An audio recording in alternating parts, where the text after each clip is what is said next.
This is Robert Kraft, and I'm your host on SNN.Network. And joining me today is Neil Sweeney. He is the founder and CEO of Killi Ltd. It's a publicly traded company. I got two symbols for you: MYID on the TSX Venture and MYIDF in the US. Neil, thank you for joining me today. How you doing? I'm great. Love to be glad I'm here. Glad we can chat a little bit about Killi and the MicroCap market. Same here, same here. All right. Well, let's dig right in. This is our first time doing an interview together. So usually for each one, I love to start off with an overview and history of the company, how you got to where you're at today, and then we'll go from there. Yeah, sure. So Killi actually was a product that was incubated inside of my last startup, which is a company called Freckle. There tends to be a bit of a trend with me. Freckle was actually incubated in my other startup, which is a company called Juice. And so I have a bit of a history of incubating technology, commercializing, and then moving it into sort of larger companies. Killi, though, as a pure play, where we changed the symbol, etc., that happened about kind of 90 days ago. And so we as a company are entirely focused on consumer data and privacy, where when we look at the larger multi-billion-dollar global data market, there really is no consumer inclusion. So what we've set out to do is to create an ecosystem and tools for consumers to allow them to take back control of their data, have transparency on who's using it, and be compensated accordingly, which, considering we're in the middle of coronavirus and we have 10 to 12% unemployment and there's 20 million people in the United States out of work, this redistribution of wealth, we think, is a larger kind of macro social theme that is gaining steam. I couldn't agree more. I mean, this is something that, I've interviewed a few companies that are really starting to work in this kind of user data space, where we're really starting to take action there. I mean, what would you say makes Killi and some of your technology and where you're developing unique and different compared to some of your peers out there? Well, for one, we're a pure play, so this is the only thing we focus on. I couldn't say that kind of 6 or 7 months ago, but we made the decision that this is a big enough market that we felt like we needed to put all of our eggs in that basket. I think if you look at other comparables, they either have 2 or 3 other different kind of portfolios or products inside of their businesses. We're international in scope. We do not pay people in things like crypto, nor do we pay them in coupons or tokens. We pay them in what people use every day, and that's cash. And I think probably the other big differentiator is sort of twofold. One is we feel we have more scale than anybody else. In the US alone, we have 100 million profiles. You're going to be hard pressed to find anybody anywhere close to that. I myself have 20 plus years in the data ecosystem, working with every major data firm. So that's not something you just roll out of bed and compete against. And then lastly, I would say that there's a lot of people that, I think you'll see this increasingly more. It's an intuitive philosophy where data is a manifestation of identity. Therefore, you as a consumer should get a piece of that. You're not going to find a consumer that disagrees with that. What typically happens, though, from a technology point of view, is when you see companies come into the market, they say, Robert, let's give you back control of your data. By the way, here's a survey. And then it kind of falls flat. So with us, what you'll find is very different is we've actually moved increasingly away from that.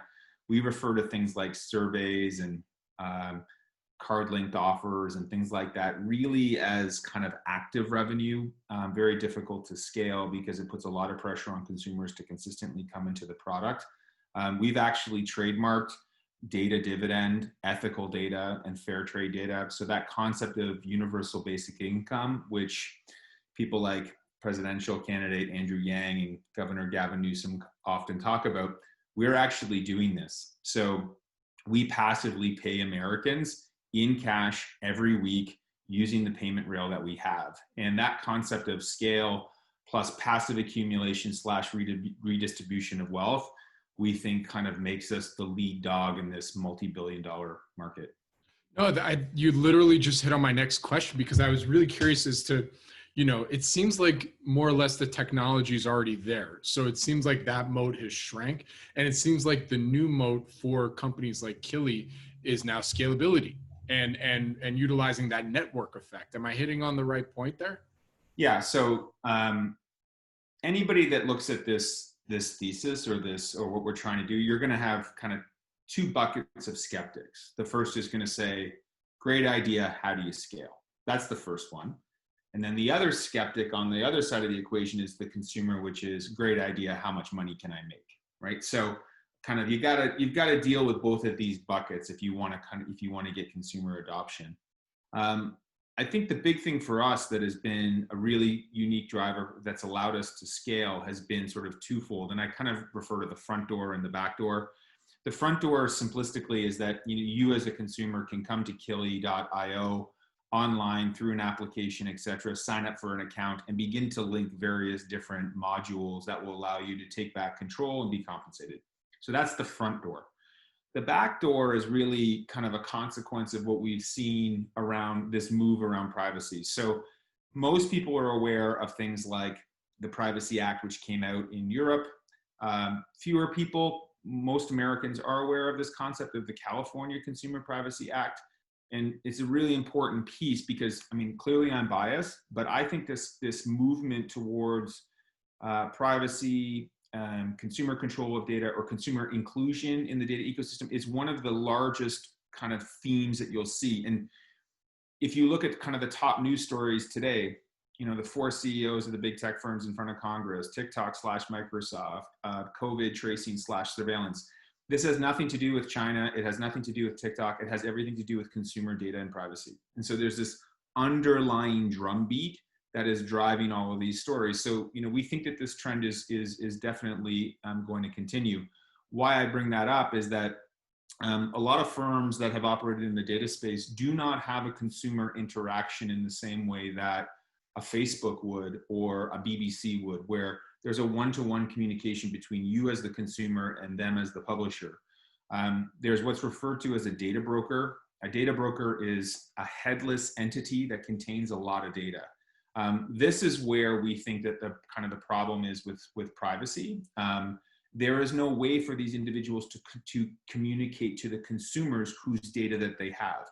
This is a problem because in California, you need to have explicit consent in order to use people's data. So as a consequence, if you think about publicly traded companies like Oracle, Salesforce, LiveRamp, these are companies that have huge data sets, but they don't have a head on top of those data sets. And if the privacy regulation continues to change where they need to have explicit consent, how do they get that?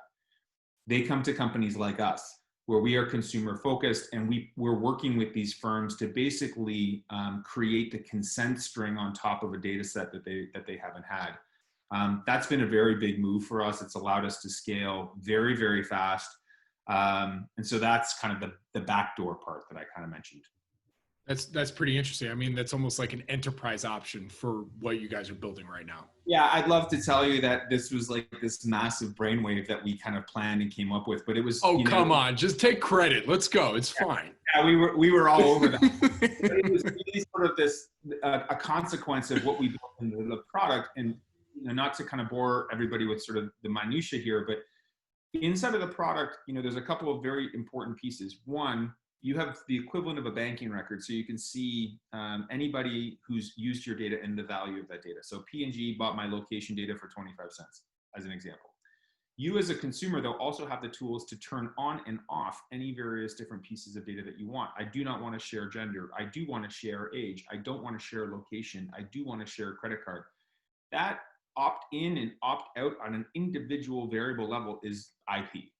And it is that which is what companies want to leverage when, I made this term up of consent as a service, where they want to kind of outsource the consent mechanism to companies who are entirely focused on that, because they're either too small, or in the United States, privacy legislation is driven by the state. It's not driven federally. It's kind of the new tax law. There's a federal and then there's a state level tax law. So it gets very cumbersome. So we've sort of taken that on for a number of these firms, which has allowed us to scale quite quickly. So one potential risk question that I had to ask, because it's been kind of in my brain. I mean, especially when you're talking about on the retail side and marketing to, individuals that say, hey, go sign up on Killi. I mean, is there a commoditization risk potentially here where, let's say there's multiple, another company sees, oh, Killi is, for lack of a better term, killing it. Let's just repeat what they're doing, rinse and repeat, and maybe just pay more to the consumer so that they come on our platform so that they get paid more here. Is that a potential risk? No. So here's why. This is interesting because when people say, when we come back to that second category of like, oh, how much money can I make? We'll often explain to the consumer and we'll say, are you aware that Facebook makes $40 a month off of your data? No. And I've been of the belief that what big technology companies like Facebook are most scared of is not Elizabeth Warren and not the DOJ, and that does not fear them. They don't fear those companies. What Facebook fears is a coup inside of their own platform based on their data practices. So if you have 2.5 billion people inside of Facebook asking Facebook for $1, that's a $2.5 billion rip every month. That's not going to work. So the big companies kind of don't want to sort of talk about that.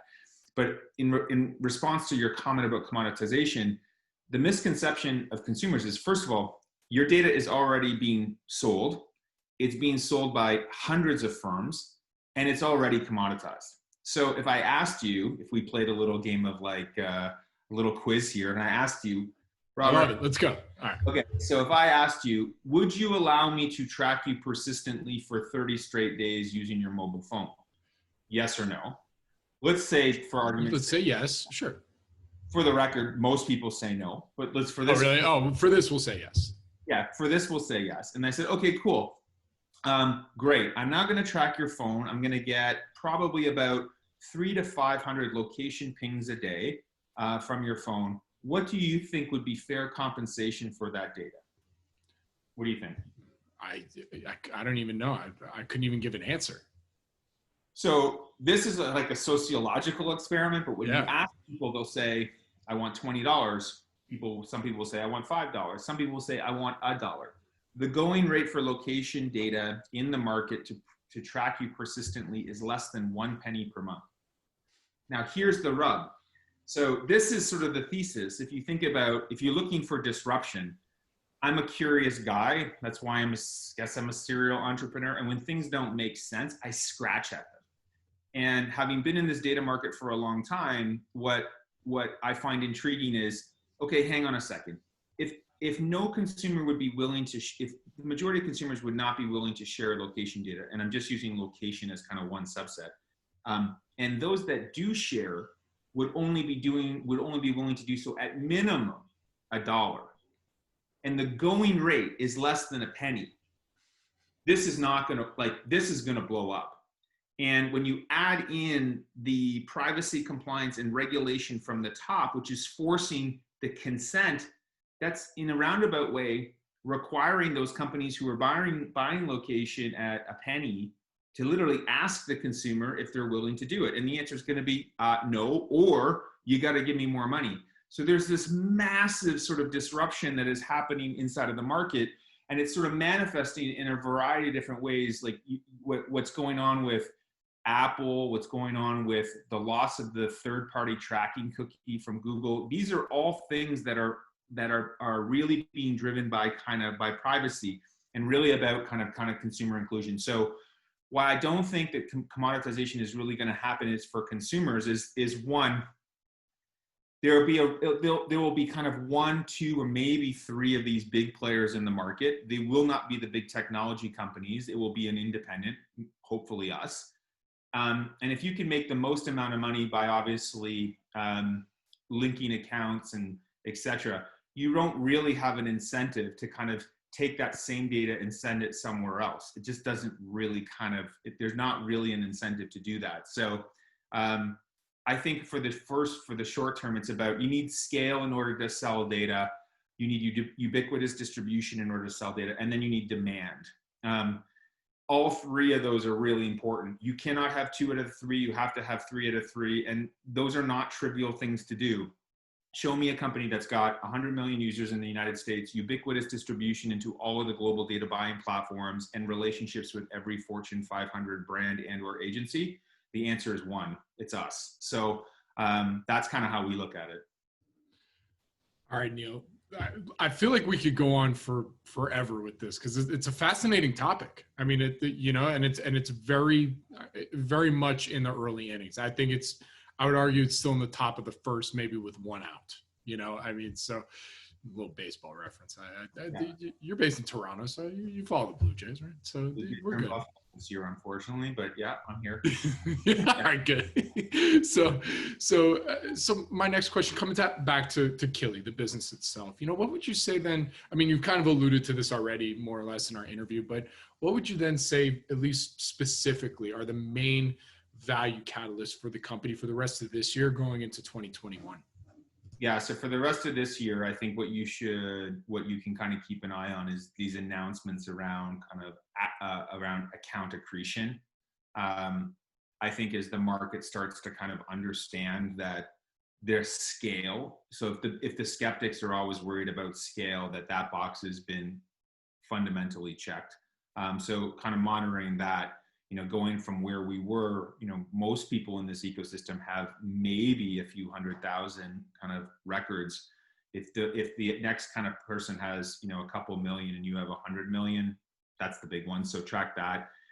We recently filed to kind of move up. So we recently filed to move our listing in the US market up to the OTC. So I think that is, more, we inherited that listing when we did our RTO.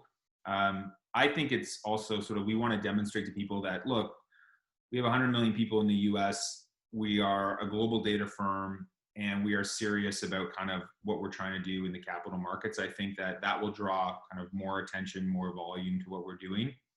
And then as it relates to kind of distribution, this is the part that I think there'll be a small few people in the capital markets that kind of understand this, but that notion of making sure that you can have all the scale in the world, but if you cannot put it into the platforms that people buy data from, you will never generate that passive return for the consumer that creates a sticky flywheel. So again, think about that. If the more people you have, the more data you have, the more data you have, the more buyers you have, the more buyers you have, the more money you have, and around you go. If you remove one of those variables from the equation, it all falls down. So if you have 100 million with ubiquitous distribution, then you can plug into kind of international demand. We have this distribution. So I always use the analogy of, if you're trying to sell a product into a grocery store, you need to be in Kroger, Walmart, Costco, etc.